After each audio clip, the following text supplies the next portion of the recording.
다음 세 번째 다음까지. 요게 이제 가장 중요하죠. 감정평가라는 그러면 가격을 매겨주는 구체적인 방법이 뭐가 있느냐. 요게 중요하겠죠. 그죠? 요거 마지막 남은 중요한 겁니다. 방법론. 그래서 방법인데 말이죠. 방법인데 어떤 큰 방법이 있겠죠. 큰 방법을 우리가 뭐라고 그럽니까? 방식이라고 그럽니다. 방식. 그죠? 그 방식의 밑에 조그만 구체적인 방법이 있죠. 그걸 이제 방법이라고 부르는 거예요. 오케이? 그걸 일단 가지고 가셔야 됩니다. 우리가 군대에서도 적을 공격할 때 전략이 있고, 큰 어떤 전략이 있고, 그 다음에 전술이 있잖아요. 세부적인.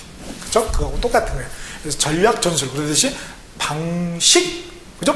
방법, 이런 겁니다. 그래서 큰 이 방식이 뭐가 있냐면은 세 가지 방식이 있어요. 그래서 3방식 그럽니다. 3방식. 그리고 요 짜잘짜실한 요 작은 것들이 구체적인 것들이 6개의 방법이 있어요. 그래서 6방법. 이 손가락에 하나 적네. 어떻게 하지? 그래서 3방식 6방법 이런 말을 쓰는 것입니다. 오케이. 그래서 세 번째가 방법론 해서 3방식 6방법이 나와 있죠. 그래서 다음 페이지 보시면은 표가 나와 있죠. 요거를 꼭 지도로 가지고 가셔야 돼요. 감정평가론에서는. 그래서 보니까 3방식에는 뭐가 있어요? 원가 방식, 비교 방식, 수익 방식이 있죠? 원가 방식, 비교 방식, 수익 방식.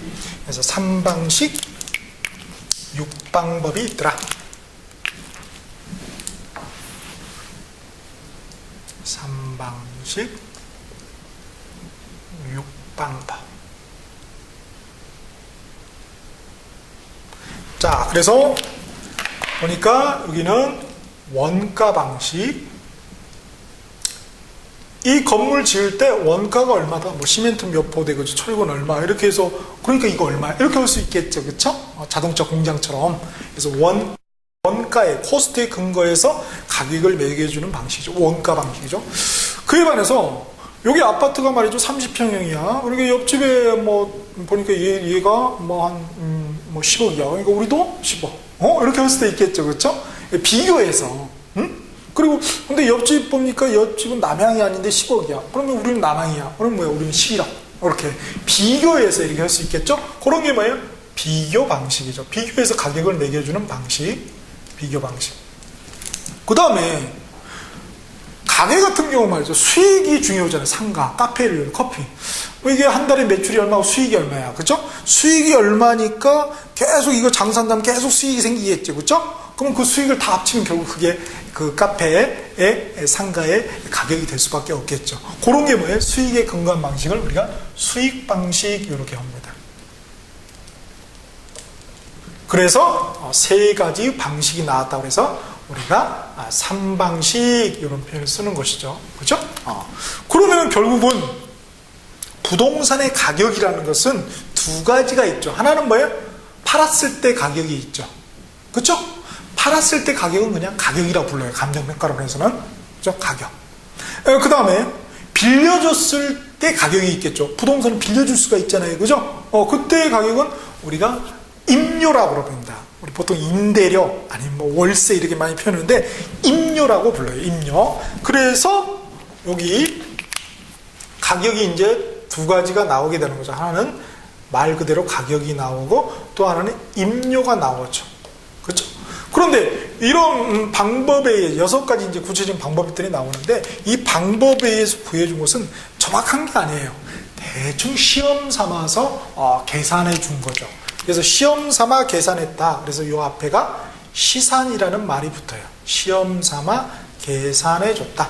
그래서 시산 가격, 시산 임료 이렇게 부른 거예요. 그러면 원가 방식에 의해서도 시산 가격, 시산 임료를 구해주고 비교 방식에 의해서도 시산 가격, 시산 임료, 수익 방식에 시산 가격, 시산 임료를 구해주죠. 그러면 3 곱하기 2 하면 몇 개가 나오는 거예요? 그렇죠. 6이 나오는 거죠. 그래서 3 곱하기 2는 6이다. 그거 누가 못합니까? 그 정도예요. 우리는 그 정도입니다. 뭘 대단히 하는 게 아니고 그 정도면 딱 됩니다. 그래서 6방법이 있더라. 6방법. 자, 그래서 교재를 한번 보실까요? 첫 번째, 원가 방식에 의해서 시장 가격을 구해주는 방법이 뭐예요? 원가법. 아, 쉽네. 방식을 갖다가 뭐예요? 법으로만 바꿔주면 되나요? 하하, 원가법이라고 하는구나.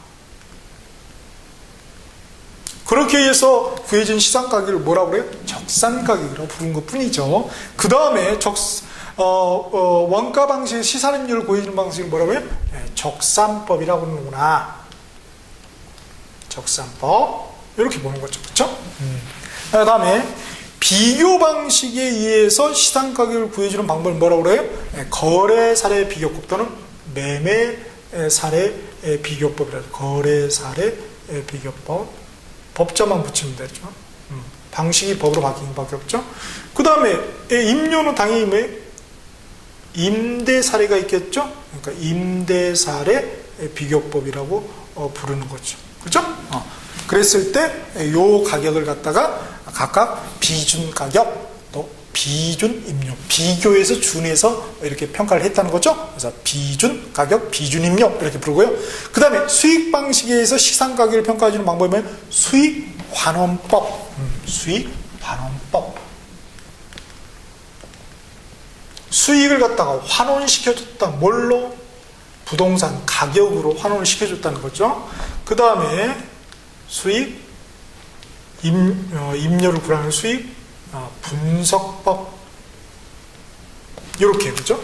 수익 분석법 이렇게 할 수가 있습니다. 그때 수익 임료라고 부르겠고요. 그래서 6개의 방법이 이렇게 도출이 되는 것입니다. 그래서 감정평가에서는 요 지도를 꼭 가슴에 담고 우리가 여행을 출발하도록 해야 되겠습니다. 그래서 3방식 6방법에 대해서 봤고요. 그 다음에 감정평가 관련해서 각종 여러 가지 법들이 있겠죠. 마음대로 하면 안 되잖아요. 그죠? 그러니까 어떤 약속, 그 약속을 갖다 우리가 법, 이렇게 하죠. 법조문으로 나올 수밖에 없는 거예요. 그래서 쭉 뒤에 보시면은 첫 번째가 감정평가에 관한 규칙, 이렇게 나와 있죠? 규칙. 그죠? 그래서 여기서는 뭐예요? 법 조문이 중요할 수밖에 없겠죠. 그래서 조문의 내용을 우리가 꼼꼼히 좀 살펴봐야 되겠고,